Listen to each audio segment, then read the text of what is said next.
So, back in 1857, this huge, really violent uprising just exploded across northern India against the British East India Company.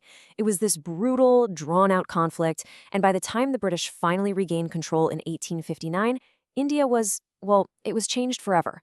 But what do we actually call this thing? Okay, let's get into it. What you call this event says a lot about how you see it. Was it just a sepoy mutiny? A simple soldier's dispute? Or maybe a bigger, more popular revolt? Or, and this is the big one, was it India's first war of independence? That single question has been at the center of a massive historical debate for, gosh, more than a century now. To really figure out what it was, we kind of have to start with a tough question. Why did it fail?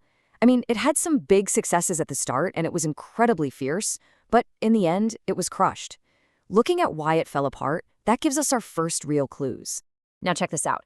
The scale, or really the lack of scale, is pretty shocking. This whole thing was mostly concentrated in one area. The eastern, southern, and western parts of India, they were largely quiet. Actually, one estimate says that a staggering 90% of the population wasn't even involved. So it was a massive storm for sure, but in a pretty small teacup. And it's really telling when you see who sat this one out. A lot of powerful groups either stayed neutral or, get this, actively helped the British. You had the big landlords, the zamindars, who were literally called breakwaters to the storm. Moneylenders and merchants figured they were better off with the British, and the new educated Indian class. A lot of them saw the whole thing as a step backward, back to the old feudal ways. Even major Indian rulers, like the Scindia of Gwalior, sided with the company.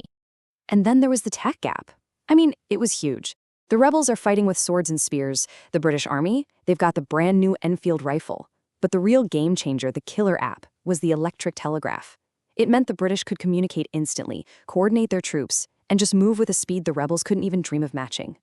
And maybe this is the biggest piece of the puzzle.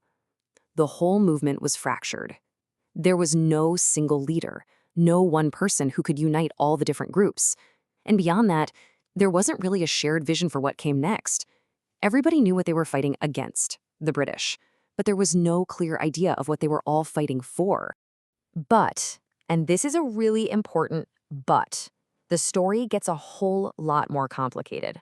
Because even with all that division, if you look at what was happening on the ground, you see this incredible, almost surprising level of cooperation, especially between Hindus and Muslims. The historian Maulana Azad just puts it perfectly. He said two things really stand out from this time. First, that remarkable unity between Hindus and Muslims.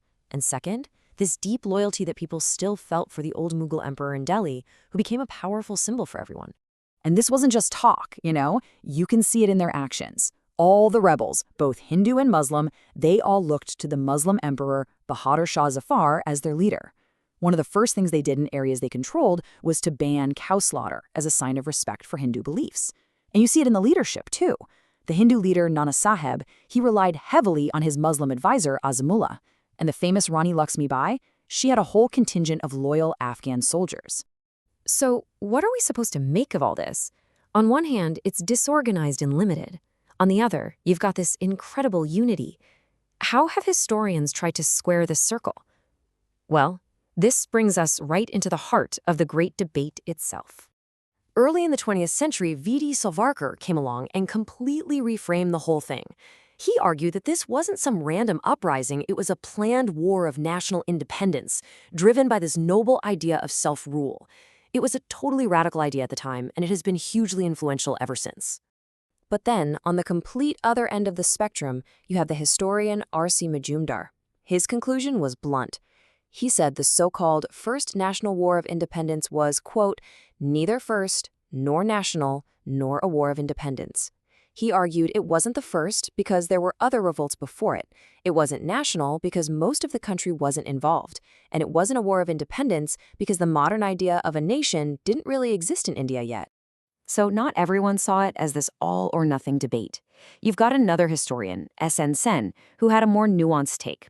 He saw it as something that evolved. It might have started as a fight for religion over the soldiers' specific problems, but as it grew and spread, it started to look and feel a lot more like a war for freedom. Maybe the view that sums it all up best comes from Stanley Wolpert. He just nails the messy, complicated nature of the whole thing. It was far more than a mutiny, for sure. but it was also much less than a first war of independence.